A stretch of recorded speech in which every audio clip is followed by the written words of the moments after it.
Welcome to the Anxious Love Coach podcast, the place to be to create meaningful, conscious, secure, long-term partnerships. Here we talk relationship anxiety, relationship OCD, and creating healthy dynamics with your partners so that you can experience that secure, loving connection where you both feel committed and confident. My name is Natalie Kennedy, and I am your host. I'm a relationship anxiety coach and meditation teacher.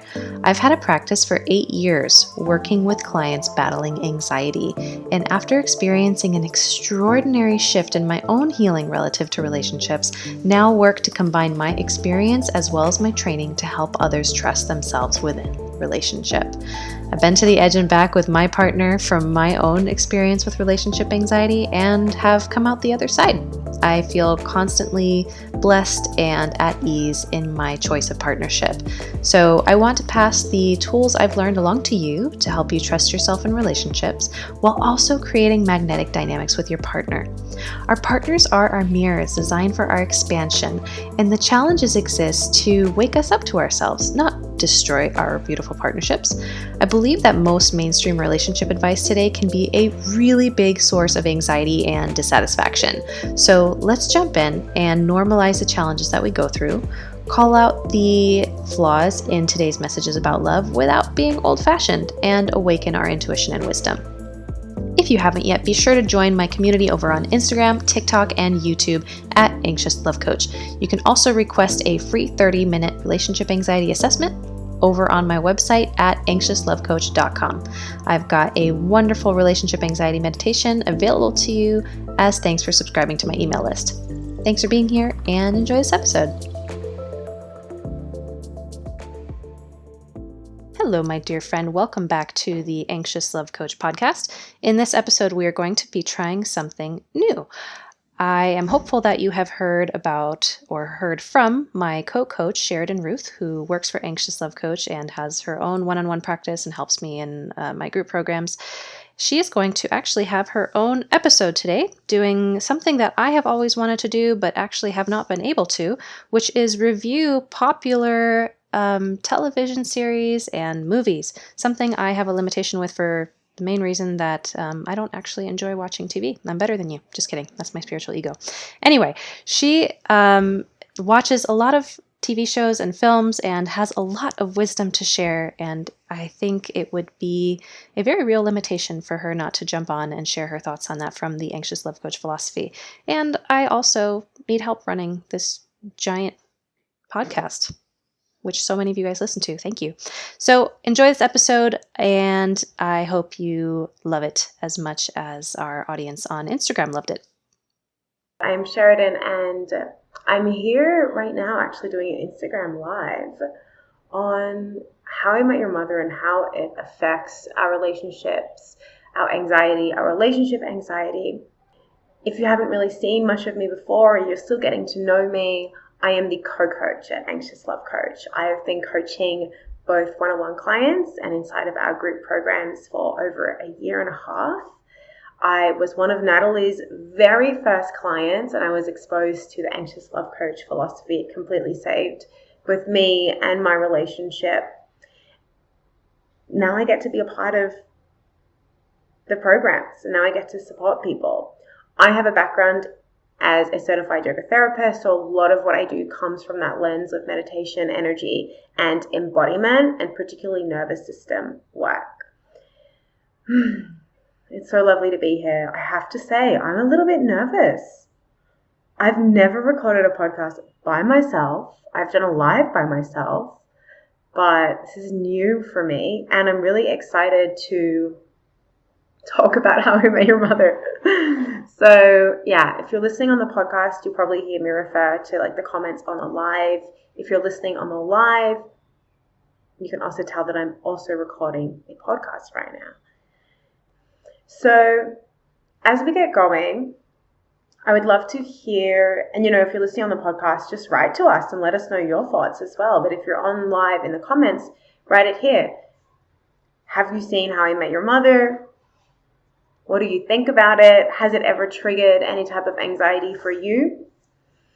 I think that we know that a show has triggered something for us when we find ourselves kind of watching it and thinking, oh, should my relationship be like that?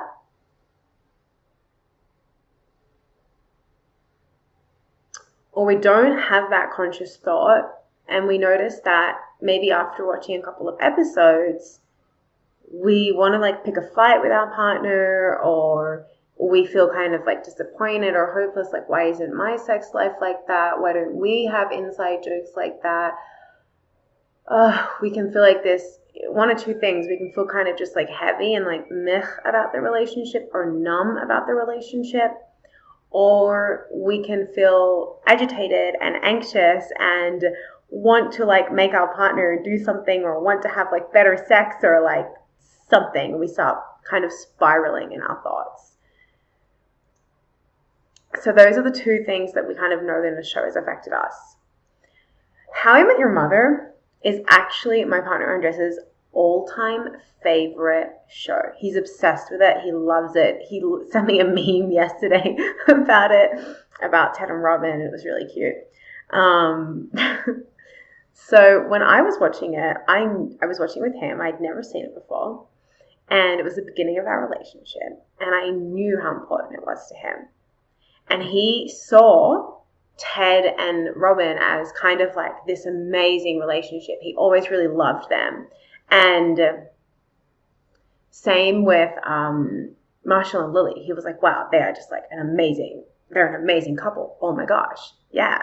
Hi, Kate. Okay, well, sit with us and let's talk about how everything I'm going to say here, you can apply it to How I Met Your Mother. You can apply it to any other show you want. I'm just using the examples for that. So you can apply this to anything that's going on in your life right now that you're seeing, and you're welcome. So I was kind of like watching it through this lens of like, these are these amazing couples. These are these couples that my partner like thinks are really, really great. And let's just talk about Lily and Marshall, right? They're painted, particularly in the first seasons, as this wonderful couple that has been together for so long, and they know each other's quirks, and they can basically read each other's minds. And Marshall is just obsessed with Lily. I remember watching it and thinking, well, my partner is not that like attentive towards me. Okay, I'll try not to give any spoilers. I'll try. I won't. I'll try. I remember thinking like, okay, Marshall is not that attentive. My Marshall isn't that attentive towards me. So even then I was like, oh my gosh, am I with the wrong person? Right? Who else has had that? So on one hand, we have like this really perfect Lily and Marshall, right? And when we move further down into, we follow their storyline, we move further down and we notice that Lily has this urge to like go and find herself, right? Like she goes and doesn't she move to like San Francisco and something, and she becomes a painter. And, you know, independent of kind of the result of that and what happens with them, I don't have the details really clear in my mind. What really stuck with me was, wait a second, why does Lily need to go and move across this country and basically break up with Marshall in order to find herself? That was always really confusing to me. And it was a little bit triggering for me because I was thinking, wait a second, isn't Marshall and Lily's love enough for them to be together? And I don't have a strong opinion on this now, but they're kind of curiosities that I have. Like, maybe they could have just, maybe if she was a part of this community, she wouldn't have felt the need to, in her own way, eat, pray, love, and actually cause a lot of harm to herself and the people around her. And maybe they would have stayed together. And maybe that would have been supportive. And I think they actually get back together. Am I wrong? But maybe not. I don't know. I don't know. What do you think? I love How I Met Your Mother. I know it's really great. That was kind of a thought that I had. And I do think that narrative in some ways kind of plays into this idea that in order to find yourself, you can't be single. Whereas my perspective is you're constantly finding yourself. You don't find yourself when you're 24 and then when you're 28 and then when you're 40 again. Like, it's always happening every single morning that you wake up. So why wouldn't a partner be allowed to go on that journey with you? In the same way that I don't believe that we can outgrow each other. It's impossible. We're always growing, even if it kind of doesn't look like we are sometimes.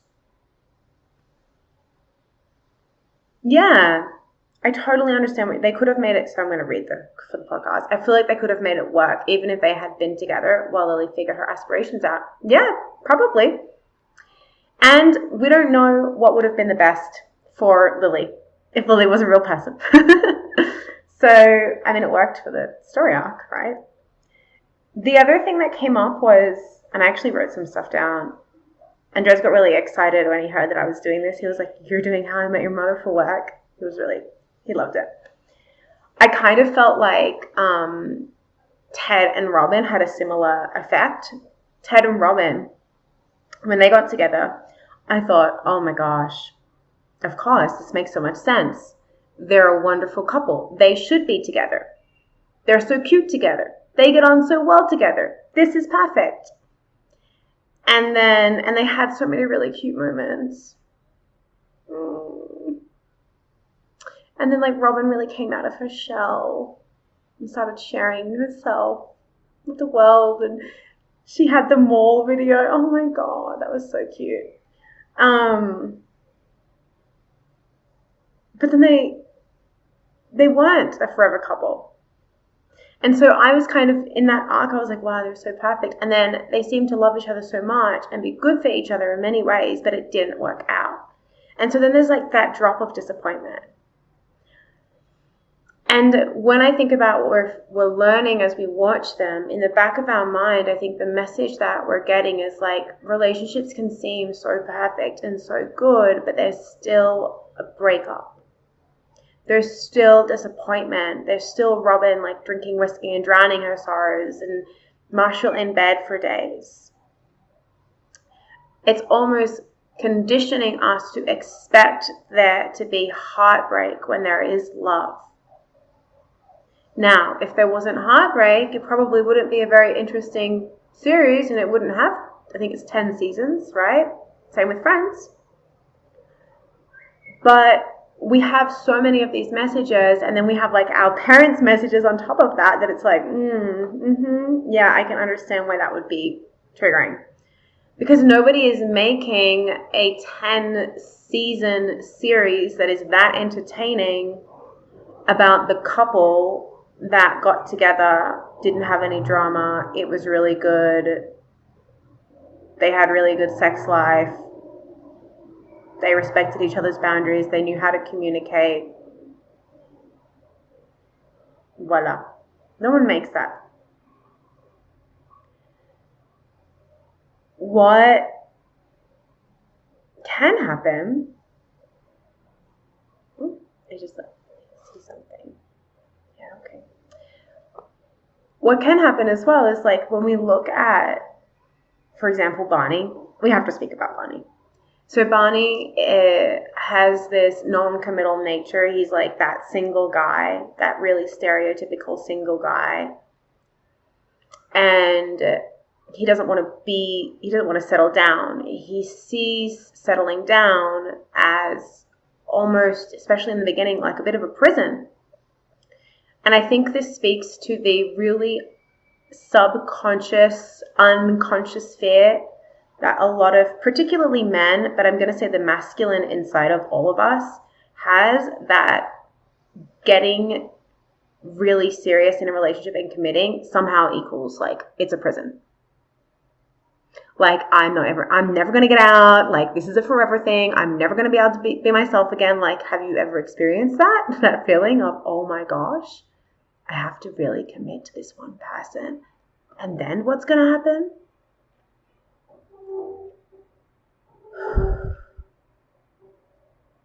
So Barney like avoids that for so long. And then he finds, I think her name is Nora. Can't remember. He finds this really wonderful partnership, and they work really well together, and he becomes this better person in a sense. He begins growing. And if you've ever dated a guy who is a little bit non-committal, I think that is a part of a lot of people who kind of wants to be the woman to get him to commit. And we all want to be the partner who helps our partner be a better person. And we want to be a better person. And then following their story arc, he cheats on her.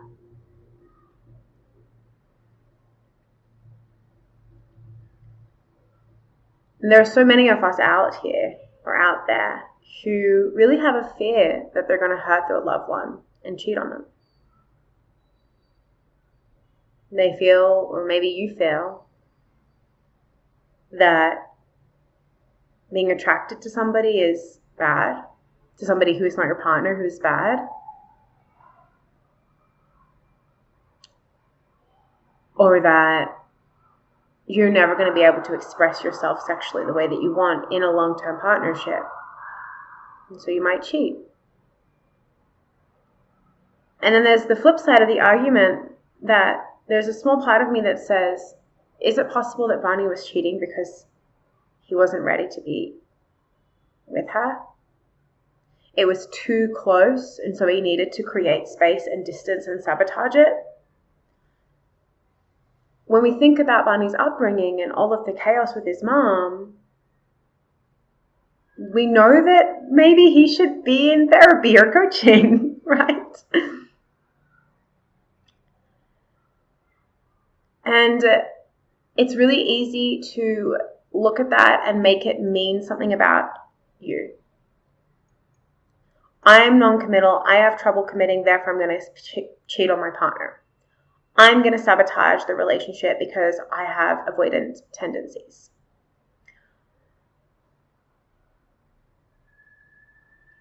We have to learn to live in the ambiguity of this may have been true for other people in your life. This may be what we see on the TV, and it doesn't necessarily mean it's true for me. This may have been true for me in my past, and that doesn't necessarily mean that it's going to be true for me in the future. We're learning to live in the gray areas of life, and we're learning to kind of step back and watch these shows and say, hey, that's an interesting script. My partner is, he studied, I'm going to say it in Spanish, literature and audiovisual communication and script writing. And when we start looking at these shows through the lens of how do you write a good story, how do you write a good script, it makes it so much easier. So if I could ask you to take one thing away from this little chat today, it's to start looking at your Netflix shows and what story are they using in order to create tension to write a good show. And really allowing yourself, I know it sounds silly, but really allowing yourself to be like, this was a script written to entertain me and to provoke my innermost fears. We watch this and we watch horror shows as well and all of this crazy stuff because it mirrors back to us some of our deepest, darkest fears and desires. That's why we watch TV.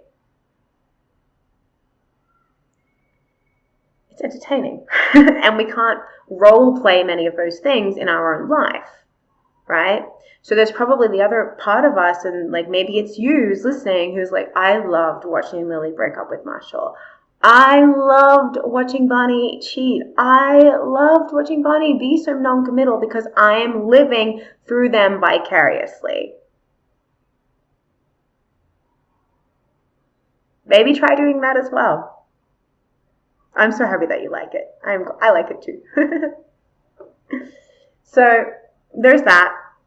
And I will say, just before we kind of wrap up on this, I'm going to do more of them. I want to know your own takeaways, your own perspectives, and other shows that you'd like to talk about. But we have to talk about the ending. Oh, and we also have to talk about Robin and Barney. Let me put this on silent. Sorry, guys. So Robin and Barney, there was so much hype created around their wedding.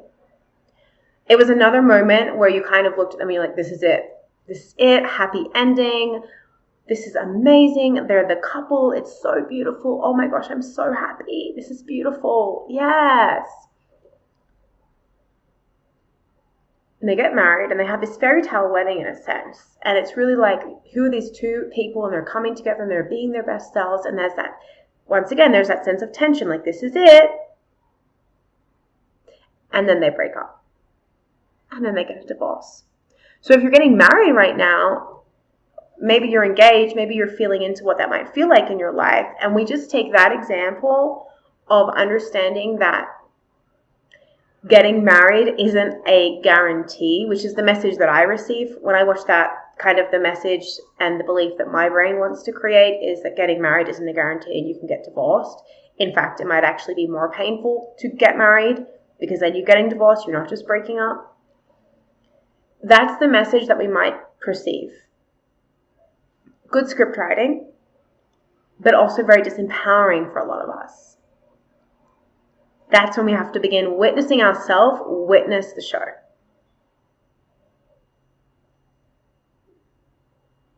Just like with, what was her name? Victoria and Ted. Oh, I thought they were beautiful. They were so amazing. I wanted them. I wanted Victoria to be the mom. Oh, did I spoil somebody? Sorry. Without spoiling, when I found out who the mum was, I remember I was like laying on the couch, Andres and I were watching it, and I was annoyed. I got up and I walked out the door. I was like, that's it. I can't believe I just watched all of this for this ending. This is ridiculous. I was really annoyed because we all want so desperately to have this picture perfect relationship that has the perfect story.